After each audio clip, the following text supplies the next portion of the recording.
Welcome back to our channel. నేను మీ మాధురి.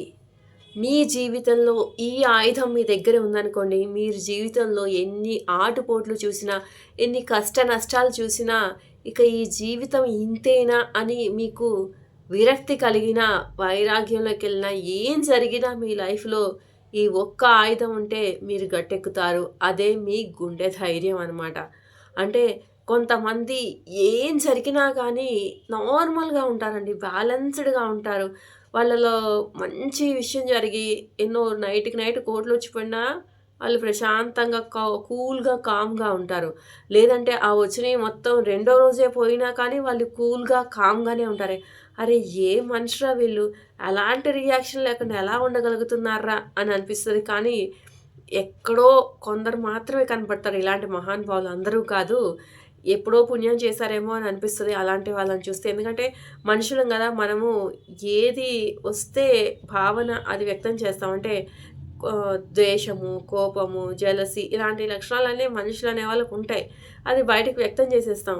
కానీ కొందరుంటారు చాలా చాలా చాలా బ్యాలెన్స్‌డ్‌గా చాలా జీవితంలో అనుభవము సాధించిన వాళ్ళు. వాళ్ళకి ఆ అనుభవం ఎలా వస్తదంటే పడి, పడి, పడి ఉండి ఆటోమేటిక్‌గా వాళ్ళకే తెలియకుండా వాళ్ళని వాళ్ళు ఎప్పుడు గట్టిగా, స్ట్రాంగ్‌గా, దృఢంగా చేసుకున్నారు అంటే, ఎంత పెద్ద తుఫానొచ్చినా కానీ, ఎంత పెద్ద భూకంపం వచ్చినా కానీ, ఏమొచ్చినా కానీ వాళ్ళకి మాత్రం ఏం పోయింది, పెద్దగా జరిగిందేముంది, ఎప్పుడు జరిగేదే జరిగింది అన్న భావనలో ఉంటారనమాట.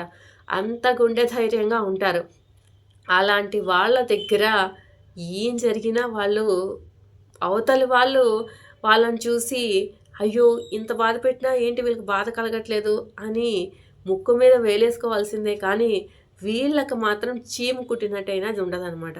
అంటే మీరనుకోవచ్చు, ఎందుకు అంతలాగా అలా బ్రతకగలుగుతారు అనంటే, వాళ్ళకున్న గుండె ధైర్యం అలాంటిదనమాట. కాబట్టి అందరూ అంత గుండె ధైర్యంగా ఉండగలరా అంటే ఉండలేరు కాబట్టి చెప్తున్నాను. చిన్న చితక వాటికి కూడా మనము మన గుండె ధైర్యాన్ని కోల్పోకూడదు. పెద్ద విషయాలంటే సహజంగా ఎవరికైనా గుండె దడ వస్తుంది. దీనికి సొల్యూషన్ ఏంటి అని టెన్షన్ పడతాం. బట్ కానీ ఎప్పుడు కూడా ఏ ప్రాబ్లమ్‌కి కూడా సొల్యూషను, టెన్షన్ అనేది కాదు. ఓకే. ఇప్పుడు ఈ ప్రాబ్లమ్ వచ్చిందా? ధైర్యంగా ఉండి ఆలోచిద్దాము అన్నప్పుడే మనకి సొల్యూషన్ కూడా దొరుకుతది. పెద్దవాళ్ళు అంటూ ఉంటారు, పుట్టించిన వాడు గట్టెక్కించడం మానడు కదా అనేసి. అలాగే ప్రాబ్లమ్ ఇచ్చినప్పుడు సొల్యూషన్ లేని ప్రాబ్లమ్ అంటూ ఉంటదా? వెతకటంలోనే ప్రాబ్లమ్ ఉంటదనమాట. అంటే మనం దాన్ని కనిపెట్టడంలోనే ప్రాబ్లమ్ ఉంటదనమాట. అంతేకాని సొల్యూషన్ లేని ప్రాబ్లమ్ అనేదే ఉండదనమాట. బట్ కానీ మనం ఏం చేస్తామంటే ఆ కంగారులో, ఆ భయంలో అది మన దాకా రానివ్వకుండా, మన మైండ్‌కి రానివ్వకుండా మనమే చేసుకుంటామనమాట. మీరనొచ్చు, ఎలా అండి పెద్ద పెద్ద ప్రాబ్లమ్ వస్తే అలా కామ్‌గా ఎలా ఉంటాము అనంటే నిజమే. కానీ అలా కంగారు పడి భయపడిపోవడం వల్ల ఏమొస్తదో తెలుసా? ఇంకొక 10 ప్రాబ్లమ్స్ ఒస్తాయి. ఎందుకంటే ఆ కంగారులో మనం తీసుకున్న డెసిషన్ ఇంకొక రాంగ్ వే ఉంటది. అప్పుడు ఇంకొంచెం ప్రాబ్లమ్‌లోకి అధపాతాళానికి వెళ్ళిపోతూ ఉంటాం గానీ, ఆ ప్రాబ్లమ్‌లో నుంచి మనం బయటపడమనమాట.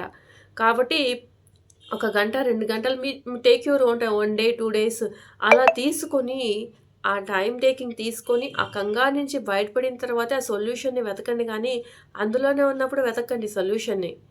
అంత టైం లేదనుకోండి, అప్పుడు మీరేం చేయాలి మరి కంగారుని తగ్గించుకోవాలి గదా! అంత టైము లేదు, నేను ఇగ కంగారు పడతాను, ఇలాగే డెసిషన్ తీసుకుంటా అంటే అది రాంగ్ వేనే అవుతది. కాబట్టి ఎంత పెద్ద ప్రాబ్లమ్ వచ్చినా కానీ, గుండె ధైర్యాన్ని కోల్పోకుండా ఉండినోడు మాత్రము ఖచ్చితంగా ఆ ప్రాబ్లమ్ నుంచి గట్టెక్కగలరనమాట. కాబట్టి చిన్న చితక వాటికి గుండె ధైర్యాన్ని కోల్పోవద్దు. గుండె ధైర్యంగా ఉండి ఎలాంటి సమస్యలోనైనా మీరు పోరాడేటటువంటి విధానాన్ని కంప్లీట్‌గా ఒకేసారి రాకపోయినా మెల్లమెల్లగా అయినా మీ జీవితంలో అలవరుచుకోండి. దానివల్ల మీకెంతో మేలు జరుగుతది జీవితంలో. ఖచ్చితంగా ట్రై చేసి చూడండి. ఒకేసారి ఎవరికీ రాదు. ట్రై చేయండి మెల్లమెల్లగా. ఇదండి ఈరోజు వీడియో. వీడియో కనుక నచ్చితే లైక్ చేయడం మర్చిపోవద్దు. మరిన్ని ఇలాంటి వీడియోస్ కోసం వెంటనే ఛానెల్ సబ్స్క్రైబ్ చేసుకొని పక్కనే ఉన్న బెల్ ఐకాన్‌ని కూడా ప్రెస్ చేయండి. అప్పుడే నేను పెట్టే డైలీ నోటిఫికేషన్స్ మీ దాకా